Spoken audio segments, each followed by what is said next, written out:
Bram Stoker വളരെ പ്രശസ്തനായ ഒരു ഗോത്തിക് റൈറ്ററാണ്. അദ്ദേഹത്തിൻ്റെ ഏറെ പ്രശസ്തി നേടിയിട്ടുള്ള ഒരു നോവലാണ് ഡ്രാക്കുള. അദ്ദേഹത്തിൻ്റെ മരണശേഷം അദ്ദേഹത്തിൻ്റെ വൈഫായിട്ടുള്ള ഫ്ലോറൻസ് സ്റ്റോക്കറാണ് ഈ Dracula's guest and other weird stories എന്ന് പറയുന്ന കളക്ഷൻ പബ്ലിഷ് ചെയ്തത്. ഇത് ഒറിജിനൽ ഡ്രാക്കുള മാനുസ്ക്രിപ്റ്റിൽ ഉൾപ്പെടുന്നതായിട്ടാണ് വിശ്വസിക്കുന്നത്. ഇവിടെ ഒരു അൺനെയിംഡ് ആയിട്ടുള്ള നറേറ്ററാണ് ഉള്ളത്. അദ്ദേഹം ജോണത്തൻ ഹാർക്കർ ആണെന്നാണ് വിശ്വസിക്കുന്നത്. പക്ഷേ ഈ കഥയിൽ അദ്ദേഹത്തിന് പേരൊന്നും കൊടുത്തിട്ടില്ല. അപ്പോൾ അദ്ദേഹം താമസിച്ചിരുന്ന ഹോട്ടലിലെ മാനേജർ വന്ന് ഈ കാർട്ട് ഓട്ടിക്കുന്ന ആളുടെ അടുത്ത് പറയുന്നു, പെട്ടെന്ന് വരണം, അധികം വൈകാൻ പാടില്ല എന്നൊക്കെ പറയുന്നുണ്ട്. അപ്പോൾ ഈ ദിവസത്തിൻ്റെ പ്രത്യേകത എന്താണെന്ന് അറിയാമല്ലോ എന്നൊക്കെ ചോദിക്കുന്നുണ്ട്. ഈ വാൾപെഗറസ് നൈറ്റ് എന്ന് പറയുന്നത് ഏപ്രിൽ 13 അത് ജർമ്മൻകാരുടെ ഒരു വിശ്വാസമാണ്, ഒരു സൂപ്പർസ്റ്റീഷ്യനായിട്ടാണ് പറയപ്പെടുന്നത്, അല്ലെങ്കിൽ ഒരു റിലീജിയസ് ബിലീഫാണ്. അപ്പോൾ ഈ ഒരു ദിവസത്തിൽ പ്രേതാത്മാക്കളൊക്കെ അലഞ്ഞു നടക്കുന്ന ഒരു ഡേ ആയിട്ടാണ് കാണുന്നത്. അപ്പോൾ ഈ ക്യാരേജിലൂടെ പൊയ്ക്കൊണ്ടിരിക്കുമ്പോൾ നമ്മുടെ നറേറ്റർ വളരെ അധികം ആരും അങ്ങനെ ഉപയോഗിക്കാത്ത ഒരു വഴി കാണുന്നു. അപ്പോൾ ആ വഴിയിലൂടെ പോകാൻ വേണ്ടി നമ്മുടെ കാർ ഡ്രൈവറായിട്ടുള്ള ജോഹാൻ്റെ അടുത്ത് പറയുന്നു. അപ്പോൾ ജോഹാൻ അവിടെ നിർത്താൻ വിസമ്മതിച്ചു. ആ വഴി പോവാതിരിക്കാൻ വേണ്ടി ഈ ജോഹാൻ പലതരത്തിലുള്ള എക്സ്ക്യൂസസ് പറഞ്ഞു. മിക്സഡ് ആയിട്ട് ജർമ്മനിലും ഇംഗ്ലീഷിലും ആയിട്ടാണ് ഇയാൾ സംസാരിച്ചത്. ഇയാളപ്പോൾ പറയുണ്ടായി, ഇന്ന് വാൽപെഗറസ് നൈറ്റാണ്, അപ്പോൾ ഈ റോഡ് ചെന്നെത്തുന്നത് ഒരു അൺഹോളി ആയിട്ടുള്ളൊരു പ്ലേസാണ്.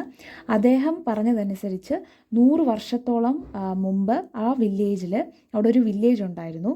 അപ്പോൾ അവിടെ ചില അൺയൂഷ്വൽ ആയിട്ടുള്ള സംഭവങ്ങൾ നടക്കുന്നു. പല ആൾക്കാരും മരിച്ചുപോയി, അവരെയൊക്കെ അവിടെ ബറി ചെയ്തിട്ടുണ്ട്. അപ്പോൾ ഈ മരിച്ചുപോയവരുടെ ആത്മാക്കൾ രാത്രികാലങ്ങളിൽ അലഞ്ഞു തിരിഞ്ഞ് നടക്കാൻ തുടങ്ങി. ഈ ഡെഡ് ബോഡീസൊക്കെ നോക്കുമ്പോൾ അത് ജീവനുള്ള പോലെയായിരുന്നു.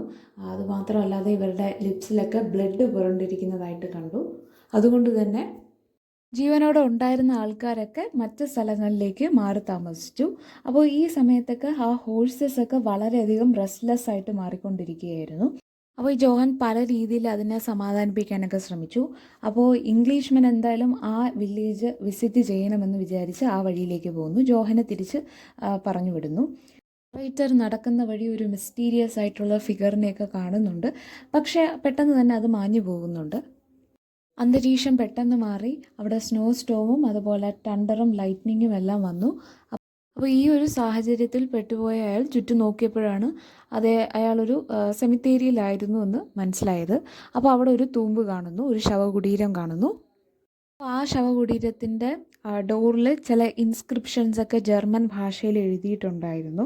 ആ ഒരു ശവകുടീരത്തിനകത്ത് അയാൾ ജീവനുള്ളതുപോലെ, അതായത് ഉറങ്ങുന്ന പോലെ തോന്നുന്ന ഒരു സ്ത്രീയുടെ ശരീരമാണ് കാണാനിടയായത്. അപ്പോൾ പെട്ടെന്ന് മിന്നലൊക്കെ വരുന്നുണ്ട്. അപ്പോൾ ഈ മിന്നലടിച്ചപ്പോൾ ഇദ്ദേഹം ദൂരെ ഒരു ഡിസ്റ്റൻസിലേക്ക് മാറി വീഴുന്നുണ്ട്. അപ്പോൾ ഈ സ്ത്രീയുടെ ആ ബോഡിക്ക് ഈ ഒരു ഇടിമിന്നലടിക്കുമ്പോൾ അത് നിലവിളിക്കുന്ന സൗണ്ടൊക്കെ കേൾക്കുന്നുണ്ട് അയാൾ. അപ്പോൾ ഇയാൾ ഈ ദൂരെ തെറിച്ച് വീഴുന്നു. അങ്ങനെ ഇയാളുടെ ബോധം നഷ്ടപ്പെടുന്നു. പിന്നീട് അയാൾക്ക് ബോധം വന്നപ്പോൾ അയാളുടെ ദേഹത്ത് പുറത്തെന്തോ കിടക്കുന്നത് പോലെ അയാൾക്ക് തോന്നി. അത് കാരണം അയാൾക്ക് ശ്വാസം എടുക്കാൻ വളരെ ബുദ്ധിമുട്ടായിരുന്നു. അപ്പോൾ പിന്നീട് അയാൾ നോക്കുമ്പോഴാണ് അതൊരു വൂൾഫാണെന്ന് മനസ്സിലായത്. വളരെ ഭയാനകമായ കണ്ണുകളുള്ള ആ ഒരു വൂൾഫ് അയാളുടെ പുറത്ത് കിടക്കുകയും അയാളുടെ തൊണ്ടയിൽ നക്കിക്കൊണ്ടിരിക്കുകയായിരുന്നു. അപ്പോൾ അതിൻ്റെ ആ ഒരു കണ്ണുകളും ആ ഒരു അൺയൂഷ്വൽ ആയിട്ടുള്ള സൈസും അതിൻ്റെ ബിഹേവിയറൊക്കെ ഈ നറേറ്ററിൽ ഭയങ്കര അധികം പേടിയുണ്ടാക്കി. അപ്പോൾ പെട്ടെന്ന് തന്നെ പിന്നെ നറേറ്ററിനെ രക്ഷപ്പെടുത്താൻ വേണ്ടി ആൾക്കാർ വരുന്നുണ്ട്. അപ്പോൾ ആൾക്കാർ വരുമ്പോൾ ഈ വൂൾഫ് പോകുന്നുണ്ട്. പിന്നീട് ഈ ഹോട്ടലിലെ മാനേജർ പറഞ്ഞു വിട്ട കുതിര പട്ടാളക്കാരാണ് അദ്ദേഹത്തെ അവിടെ നിന്ന് രക്ഷപ്പെടുത്തിയത്. അപ്പോൾ അദ്ദേഹത്തെ രക്ഷപ്പെടുത്തിയപ്പോൾ അവരാണ് ഇദ്ദേഹത്തിൻ്റെ അടുത്ത് പറഞ്ഞത് അതൊരു വൂൾഫ് പോലെയുള്ളൊരു ഇതാണ്, പക്ഷെ അത് വൂൾഫ് അല്ല എന്നാണ് അവർ പറഞ്ഞത്.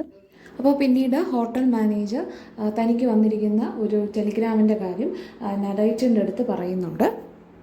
ഒരു ടെലിഗ്രാം വന്നിട്ടുണ്ട്. അപ്പോൾ ആ ടെലിഗ്രാം അയച്ചിരിക്കുന്നത് ഡ്രാക്കുളയാണ്. അപ്പോൾ ഡ്രാക്കുള ഈ നറേറ്ററിനെ ഒരു ഇംഗ്ലീഷ്മെനെ ഒരു ഗസ്റ്റായിട്ടാണ് ഡിസ്ക്രൈബ് ചെയ്തിട്ടുള്ളത്. അപ്പോൾ ഇയാൾക്ക് സെക്യൂരിറ്റി പ്രൊവൈഡ് ചെയ്യുകയാണെങ്കിൽ ഫൈനാൻഷ്യൽ ഇൻസെൻറ്റീവ്സും കൊടുക്കാമെന്ന് ഈ ഡ്രാക്കുള ഈ ടെലിഗ്രാമിൽ പറഞ്ഞിട്ടുണ്ടായിരുന്നു. അപ്പോൾ ഈ ടെലിഗ്രാമിൻ്റെ കാര്യം പറഞ്ഞുകൊണ്ടാണ് ഈ കഥ അവസാനിക്കുന്നത്. അപ്പോൾ ഇതൊരു ഗോത്തിക് സ്റ്റോറിയാണ്. അതുകൊണ്ട് തന്നെ പലതരത്തിലുള്ള ഗോത്തിക് എലമെൻറ്റ്സ് ഒക്കെ ഇതിലുണ്ട്. ലോക്കൽ ബിലീഫ്സ്, കസ്റ്റംസ്, സൂപ്പർസ്റ്റീഷൻസ്, ഇതൊക്കെ ആ ഒരു സ്റ്റോറിയുടെ ആ ഒരു ഡ്രമാറ്റിക് ടെൻഷൻ നൽകുന്ന ഒന്നാണ്. അപ്പോൾ ഇവിടെ ജോഹൻ എന്ന് പറയുന്ന കാർ ഡ്രൈവർ ആയാലും അദ്ദേഹം ഇടയ്ക്കിടയ്ക്ക് അദ്ദേഹത്തിൻ്റെ ആ ഒരു ജർമ്മൻ സിൽവർ പോക്കറ്റ് വാച്ച് നോക്കുന്നതായിട്ടൊക്കെ കാണിക്കുന്നുണ്ട്.